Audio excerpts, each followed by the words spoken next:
Everybody, welcome back to Beans No Ball. Week 14 recap is here, and boy, do we have a great amount of games for this week. So, Christian, let's just get it started with Thursday Nighter.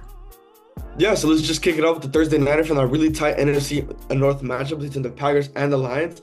And let's just say there, we wanted a close game and we did get it there. And this was from the Packers, keeping it close really when it came down towards crunch time there. But obviously, unfortunately for the Lions, that's too much firepower. Their defense couldn't make the stop when they really needed to there. And how I mentioned before, if this Packers team, they want to have a shot at winning. They wanted to keep it close. It's going to get the run game going with Josh Jacobs early on in the game. And they didn't get that. He only got 66 yards. He didn't even need to crack 100 for them to be in this game for the run game. But those three touchdowns from Josh Jacobs is what did help him towards the red zone. That was all Josh Jacobs in the red zone. Jordan Love didn't have to force any throws. He didn't have to move around the pocket there. Josh Jacobs, he was getting going. That was one of the main things. And then Christian Watson's connection with Love as well, too. It wasn't Jay Reed. He has 0 yards that whole game. So, Christian Watson, he was the guy on the receiving end to step up there. So his connection with him and Love finally looking forward, looking good to, finally start looking a little good. Defense was making a lot of huge stops against this high-powered Lions offense, especially that really crucial fourth down stop that they really need to get on their own, I believe it was the 30-yard line that they got the stop and they ended up getting the touchdown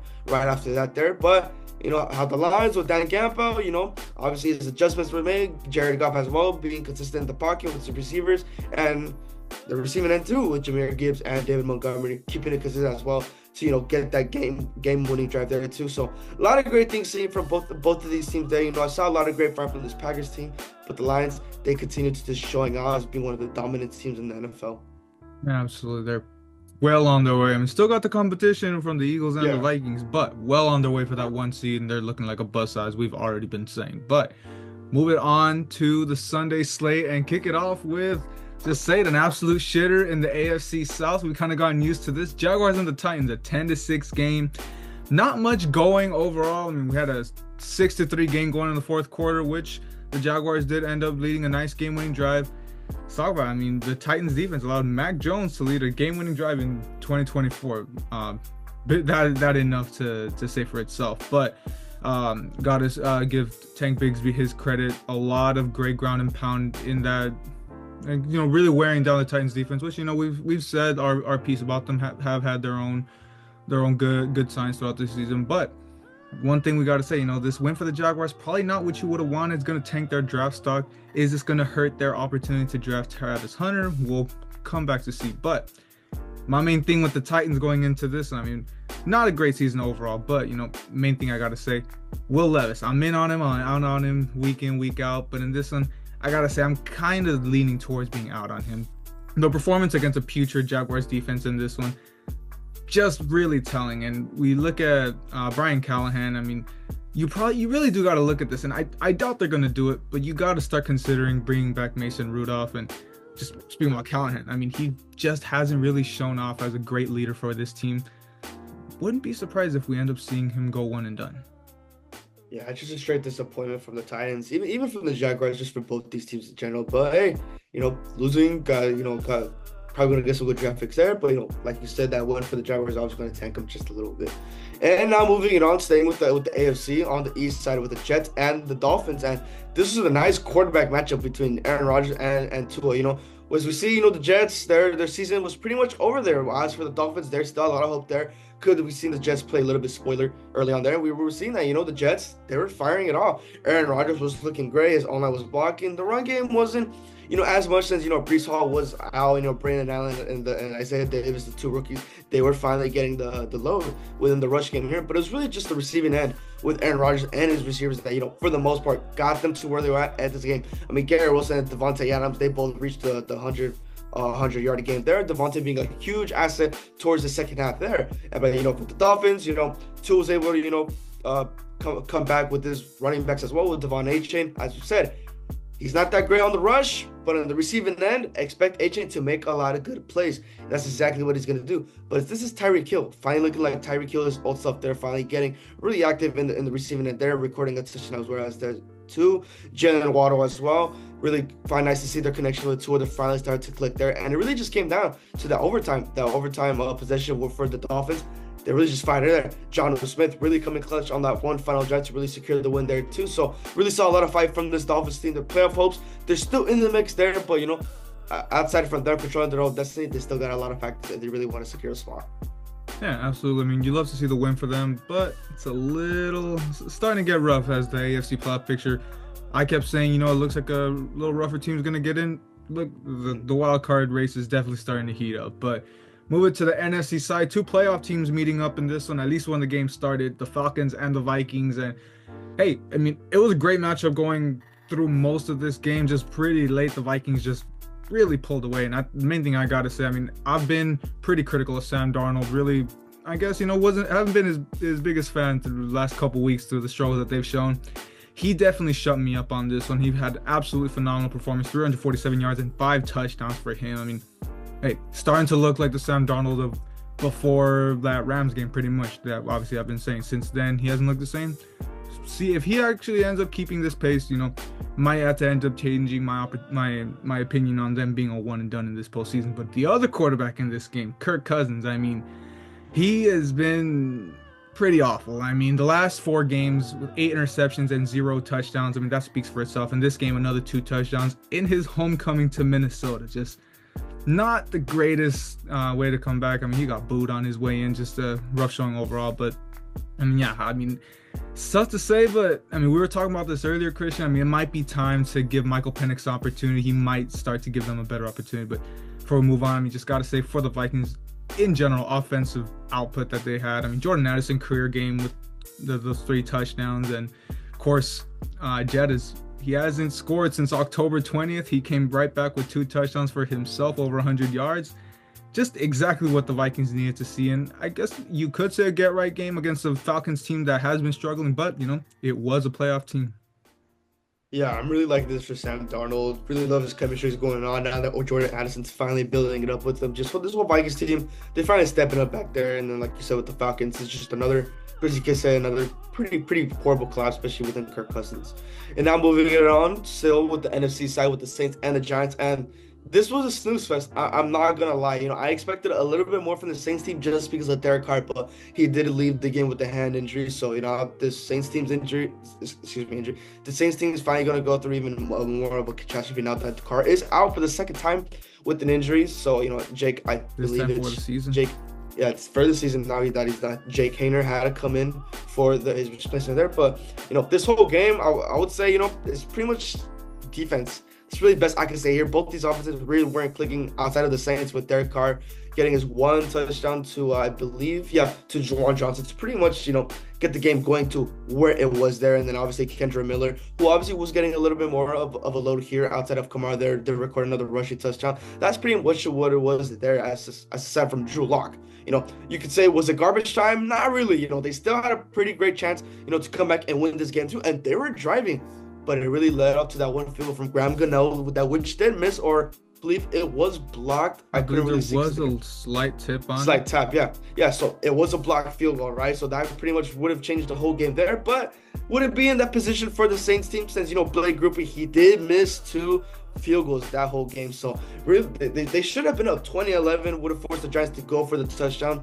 Maybe they could have gone. We don't know that there. But obviously for these 2 teams, obviously the Saints, again, another example of pretty much another meaningless win there. And as for the Giants, once again, it's another collapse season of just how this whole front office can ruin the whole team. Yeah, absolutely. And we probably expect, they're looking for quarterback. Hey, they got Drew Lock in, which was my main thing that I wanted to see. But, we do expect them to go quarterback. They are in position to be a top 2 pick going into the next draft. And move it into keeping it another NFC matchup, the Panthers and the Eagles. And obviously, we expected this one, guess you could have said we expected it one-sided, but anything but. Realistically, the Eagles got caught in a trap game. Looking ahead to that Steelers game and coming in next week, definitely, if it wasn't for that drop by Xavier Legette down in the stretch, they definitely would have dropped this game. But luckily enough, they did end up holding on, get to clinch a playoff spot with this win. Just regardless, get the job done, most important thing. And of course, Saquon Barkley breaks a franchise record with the most, I believe it's now 9 games over 100 yards rushing. So just the career season continues for Saquon, keeps making the Giants look terrible for not wanting to break the bank on him. And definitely what we got to say for the Panthers. Despite, I believe it's 3 losses in a row, they're playing phenomenal. going into next week, you look at the way they're playing, the way Bryce Young has been playing ever since Rod Wave hit him up. It wouldn't put it past them to beat your Cowboys next week, Christian. I mean, they are favorited, and that just shows how bad we are because they haven't been favored, I think, in like 2 years. But we'll go over that a little bit more there. But like you said there, we've been rooting for Bryce this past couple of weeks there, and he's really been showing it there. I guess another statement game could happen against my horrible Cowboys team. And now moving it back with the AFC, one of the nice NFC North matchups there with the Steelers and the Browns. Steelers end up tying the series, which was the one thing I did expect there. And, Russell Wilson, this is another game where he really didn't have to do much in the past game, just 158 yards. Did record 2 touchdowns, which was obviously one of the 2 game changers that went on in this game there. So really the defense, I mean, you can't have a Jameis Winston game without multiple interceptions, and those 2 interceptions are very crucial. Like I said again, this Steelers defense, it's been keeping them very close into this game, even when Justin Fields was in quarterback, keeping it really, really close. And when you got guys like T.J. Watt, who really looking good for that, the top spot for the Defensive Player of the Year, for Defensive Player of the Year candidate there, and just helping out the whole secondary, still helping them once again there. I mean, Jerry Jeudy, thank God he didn't have another really great game like that on the Broncos there. So at least the secondary did the job for the most part. He did get 64 yards for a touchdown, so you could say it was a good game for Jeudy there. But when it really mattered the most, those 2 interceptions, they really got it for going for the Browns there. But this was the whole game changer. Dustin Hopkins missed 2 field goals. That right there, that was the game there, because on the fourth quarter for a couple drives that the Browns had, it would have been a 20-27 game, right? So they would have to go for the 2 touchdown scores. These missed field goals. It's been weird this whole season. Even this week, these field goal misses with the PATs and the field goals with the kickers. It's been weird, man. But that was really the game. That changed the whole trajectory of the game there. But as for the Steelers, their defense, they stepped up when it mattered most. Their offense, getting it going there against this Browns team. So it's really nice to see. Sucks for Jameis. We have a lot of love for him there. But the Steelers team with Russell Wilson, they're really getting it going once again. Yeah, and your point you make about kickers, I mean, that's a whole topic we can get into and make a whole video about. I mean, kickers, there's guys like Aubrey and just around the league in general. Guys make 60-yarders like nothing, and then you got, at the same time, they're going to miss 21-yarders like Josh Carty. So something to obviously keep in mind, man. But Vegas is calling. Vegas is calling, Christian. And we'll move it into an AFC NFC matchup, the Raiders and the Buccaneers. This one we already knew how it was gonna go, but I guess one main surprise that I gotta say, wasn't the best game, at least we could say stat-wise, for Baker Mayfield. I mean, on the good side, 3 touchdowns, almost 300 yards, pretty much managed the game well throughout that. But those 2 interceptions, which in my opinion, large part to the large credit of the Raiders defense. I mean, that's the story of this Raiders team. I mean, the defense does what they can. They ball out. Then on the other side, offensively, absolutely nothing going. Once again, a failure by the offense, which Aiden O'Connell did go down. First reported that he was going to be out for the season, but now he's questionable for Monday night. So maybe Beanstalk will have more to talk about with that, but see if O'Connell's back or if Desmond Ridder is going to end up getting the start. But just in general, it doesn't matter who's going to start. We can easily expect some pretty low offensive output for them. And just taking it back to the Buccaneers, I mean, tied at first place, just losing the tiebreaker with the Falcons for the NFC West lead. They knew this game was going to be crucial, playing a game that they should win compared to the Falcons, a game that they were expected to lose against a 10-2 team. They took care of business. Now they're at the top of the NFC West, holding on to that 4 seed. Large part, I mean, sure, we know Bucky Irving, he was hampered. He did go down for the rest of the game with that, I believe it was a back injury. Rachaad White and Sean Tucker absolutely carrying the load. And despite those 2 interceptions, great offensive output for Tampa Bay. Yeah, Tampa Bay, like I've been talking about, with this past season with all the injuries there, they got assets, they got players around them to really bounce back from that. And Baker, he's using what he's got. And there's one thing that's really going to let Tampa going, especially with Baker. Really, really love what Baker's doing with this whole team. And now with the NFC West, probably the tightest pause division in the league so far, outside of with your Rams here, with the Seahawks and the Cardinals. Now this was Geno Smith game. This was finally a game where Geno Smith, he just wasn't making idiotic choices, just slinging the ball wherever. Those interceptions here and there, those mid throws. He had a great game, consistent in the pocket. His O-line was blocking for him. The run block was also great too with Charbonnet. 134 yards, 2 touchdowns. I should throw that into it. The run game was also really big part in it. Is why Geno Smith had a pretty good game against, I'm not going to say it's just the Cardinals team, but this is a Cardinals team that was on the rise there where the defense was, making up some noise here and there around the league there too. But this young defense of the Seahawks, they got to Kyler Murray early, forcing 2 interceptions, really getting it going there. The rushing attack for the Cardinals, there's the one time where, James Carter, he popped off 90 yards, getting into, the position to get Kyler, more accumulative for the pass, but really couldn't help with the Seahawks defense. And this really young defense, one of the times where, I've had high hopes for the Seahawks team was because of their defense. One of the big mentions of their, mini Legion of Boom, that could be a little bit stretched there, but with how young these guys are and with everything he's doing there, with Mike McDonald, his defensive mind, really love what this defense was really doing there. But, it's like to see Kyler Murray, he had a pretty struggling game like this. I mean, 259 yards, 2 touchdowns, you could argue debate there here and there too, but from the point where this game was there, it looked like he was struggling towards the end there too. So now let's see what the Cardinals are going to be able to do. And with the Seahawks, 8-5, finally making a bounce back. Yeah, absolutely. But for the Seahawks, the schedule does get harder to finish the season. Cardinals have pretty much a cakewalk. So we'll see if everything starts evening out as we get into week 18. But the other team that's really on a rise here with my Rams taking on the Bills at SoFi. I really wanted to go to this game, but just didn't materialize. But 42-44, game of the year. I mean, I would definitely say it's definitely a candidate up there. Just absolute. I mean, I can't say enough. My main thing, Sean McVay, one of his best coach games in years past. I mean, just the way he was able to actually take advantage of the Bills' run defense, which, we've kind of known. The Bills, that their defense, their strong suit is the pass game. They really can limit your passing attack. If you're going to beat them, it's going to be on the run. And Sean McVay, he put them to the test. And Kyren Williams, absolutely phenomenal game for him. Not only that, but also mixing in our receivers with those jet sweeps. Got a touchdown for Puka Nacua on one of those jet sweeps. So really love the play calling overall by McVay. Big momentum shift that we got with that block punt touchdown. I mean, in reality, the play before that, Cam Kinchens saved a touchdown, then right away we get another touchdown. That's pretty much a 14-point shift right there, and that arguably could have been the difference in the game as you start looking into later. But another big point that you got to look into, I mean, no turnovers, no sacks, just a clean offensive game of football. Defensively, I know what we're going to say, not much defense being played. I mean, there was the play for Kinchens that I can really highlight. There's that big 3-and-out that the Bills held us to really make this a closer game when it was a 17-point game.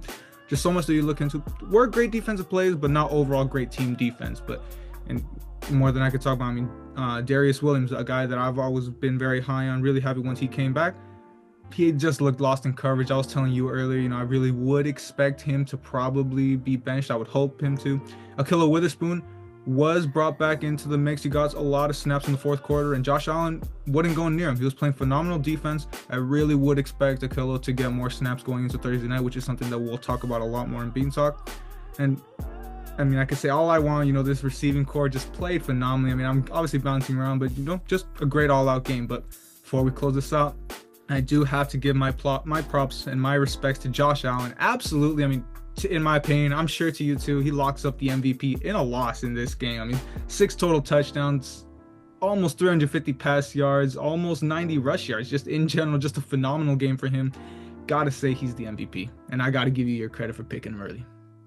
Yeah, I think just another really key part you missed there. Just this game was another example of how this officiating needs to be investigated. I didn't want to get into too much of that, but yes, it was a terrible. But yeah, both sides on the ball, especially that really crucial false start on you guys. And if you want to talk about the false start, sure.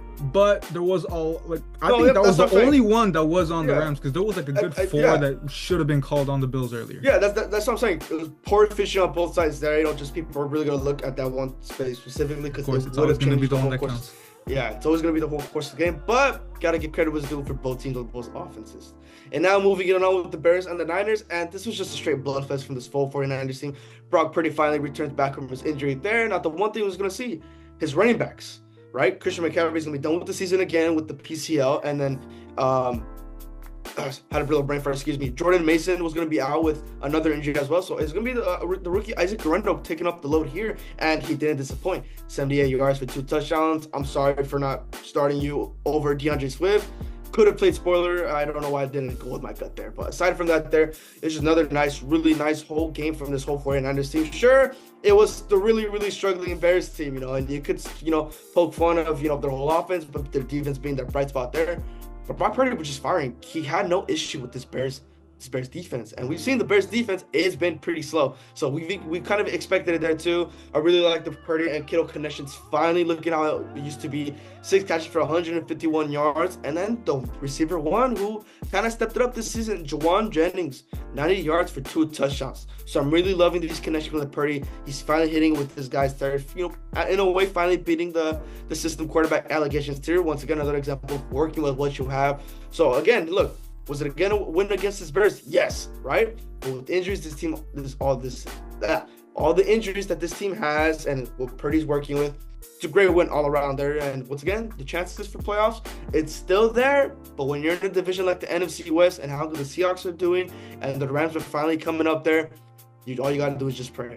And most importantly, you're 6-7. You're only 2 games out of the division lead. I mean, and you got you got 2 really important divisional games coming up still. So as much as, I hate to say it and I don't see it happening, but, you still got to watch out for the 49ers if they do start hitting into their stride. Now, close it out the Sunday slate with our Sunday nighter, Chargers Chiefs. And I mean, let's just get this out the way. The damn Chiefs, Black Magic keeps hitting us. I mean, that game-winning drive, I mean, so much that you could get into. The kickoff penalty wasn't out of bounds. He missed the landing zone, right? Dicker that gave the Chiefs good field position, and just obviously, say which one, a great drive by the Chiefs to obviously get into field goal range. You would have thought easy field goal range, but backup kicker gets not the best kick, but of course the Chiefs, Black Magic, doink into a made field goal, and once again Chiefs are 12-1, get the last second win. I mean, overall, not great offensive output, but we kind of already expected this was going to be a defensive game and 2 top defensive teams and 2 struggling offenses. So I guess you probably could have expected that. Main thing I want to say with the Chargers, I mean, no Ladd McConkey, so you probably would have expected even less offensive output from them with his best target. But Quentin Johnston played a decent game himself, getting near 50 yards. Joshua Palmer got a nice game for himself. But the big thing that I do want to say, Herbert missing Palmer on that wide open throw, I believe. I'm not sure if it was late in the 3rd or early in the 4th. That really could have been a momentum shift, and did miss that opportunity to really probably swing this game the Chargers' way. But I mean, for the Chiefs, this defense keeps bailing them out, and the Black Magic keeps bailing them out. Yeah, and again, like I mentioned with the Rams and the Bills, the officiating still horrible, especially towards the Chiefs. I mean, the final drive, missed false starts, missed holding calls against the Chiefs. I mean, you can't make this up there. This would have easily been a really nice, get back win for this Chargers team, but fortunately, the Black Voodoo Magic was in the Chiefs' hands. And now closing in with the Monday Nighter, would you guess the Cincinnati Bengals and the Dallas Cowboys? And even after all the losses, the Cowboys have suffered with the big blowout losses between the Lions and the Saints, the Texans, the Eagles. I will say this is probably up there, probably one of the more frustrating losses, just because not only the Cowboys are gonna find ways to lose. I mean, Nick Vigil, right? He came in straight fast on the punter, blocked it. All Amani Hawaii had to do, come on, if the ball was going, you saw the momentum in it, just let it go. But because because he touched it, that gives the kicking team an opportunity to recover the ball and start a new set of downs. It was just frustrating there. And I mean, CeeDee Lamb, I don't know what the play calling was going on with McCarthy, but CeeDee got 70 yards in the first quarter. Don't you think that maybe seeing that type of performance, you want to draw out more packages for him, maybe target him with the ball just a little bit more. Maybe Cooper Rush can stop forcing the ball most of the time, because I saw a lot of forced throws there, even to CeeDee. Maybe could you just wait a little bit, And again, with CeeDee, he's literally playing injured with an injured shoulder. He's playing. He doesn't want to sit out. He doesn't want to go. He doesn't want to get any looking left. He's playing injured. That's just showing the true heart of CeeDee Lamb. Same with Micah Parsons.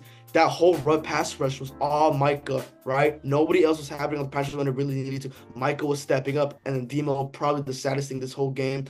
He's going to be done for the season and most likely the next season with injuring his other knee, ACL, MCL, and PCL. Luckily, there was no meniscus damage, no nerve damage, so that's obviously a bright spot there. He's going to get surgery soon, but that's just really sad to see for Demo. He's been the really bright spot of this defense, probably one of the reasons why I'm still continuing to watch the team there. If all goes well, he's going to have one of the biggest comeback stories there. But all around with this whole Cowboys team, it just flourished. Ruined another great Rico Dowdle game, 131 yards, breaking his career high there too. But You see on the Bengals side, you see what the Bengals do. The connection with Burrow and Chase. They're targeting their number one receiver. That's what the Cowboys stopped doing with CeeDee Lamb there too. Would have been a whole different ball game, but Jamar Chase, everyone was just scared of him. Diggs and Bland, they were getting really, really cooked. And then Chase Brown as well. Got to give credit to what he's doing with this Bengals team. And once again, an all-around, just another horrible game for this Dallas Cowboys team.